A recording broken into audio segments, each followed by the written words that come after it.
اس کے بعد سورہ حشر کی آخری 3 آیتیں سکھاؤ، اور پھر اس کے بعد فرمایا علموا رجالکم سورۃ المائدہ وعلموا نساءکم سورۃ النور، اور جو مرد ہیں لڑکے ہیں انہیں سورہ مائدہ سکھاؤ، اور جو لڑکیاں ہیں انہیں سورۃ النور سکھاؤ۔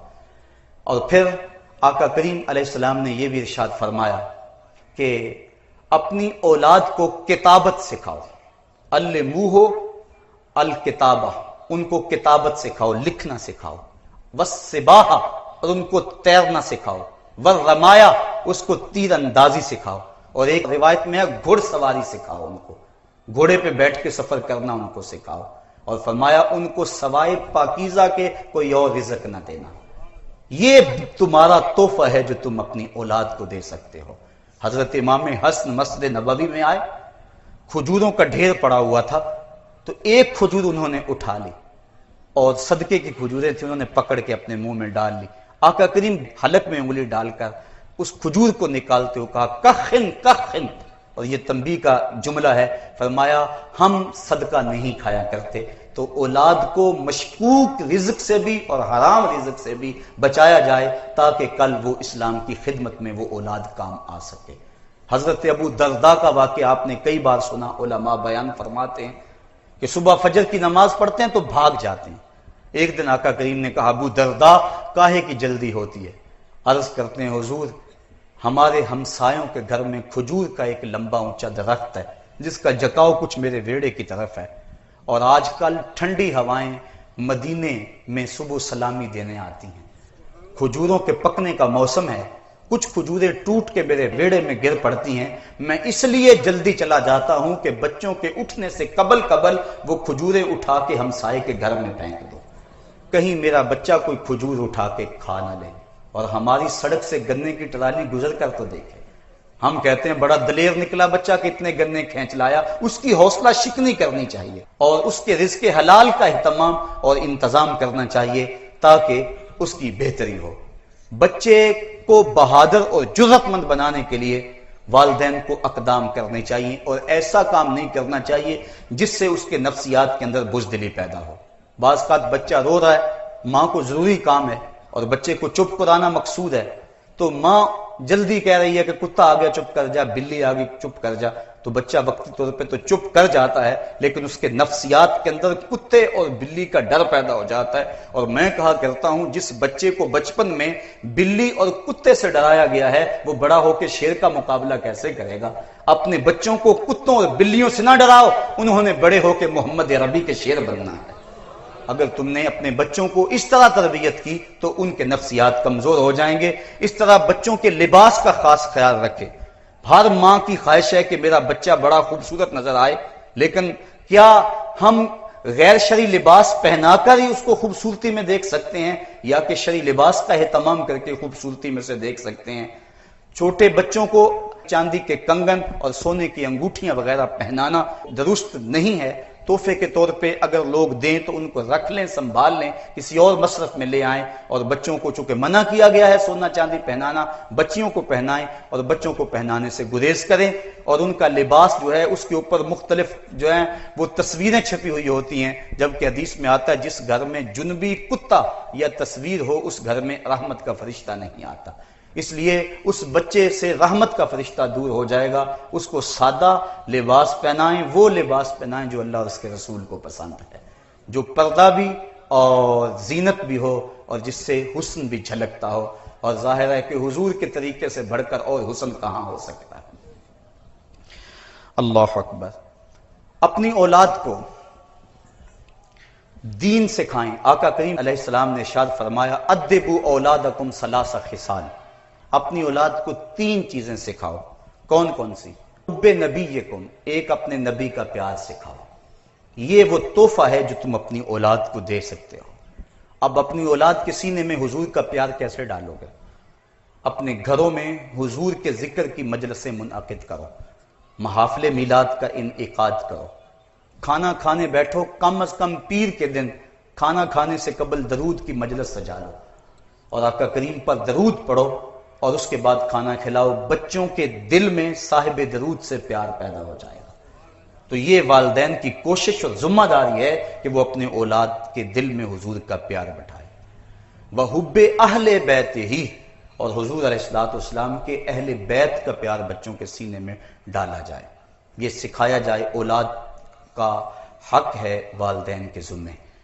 تو وہ کس طرح ہوگا کہ اہل بیت رسول کے مناقب بیان کیے جائیں، ان کے فضائل بیان کیے جائیں. کتب صحاح میں اور جتنی بھی احادیث کی کتب موجود ہیں ان میں جہاں باقی چیزیں، مسائل، شریعت کے معاملات، حلال و حرام بیان کیے گئے ہیں، وہاں اہل بیت، صحابہ رضوان اللہ علیہم اجمعین اور اچھے لوگوں کے فضائل، انبیاء کے فضائل بیان کیے گئے ہیں. اور کسی چیز کا تذکرہ محبت سے ہو تو بندے کا اس کی سمت میلان ہو جاتا ہے. تیسرا حق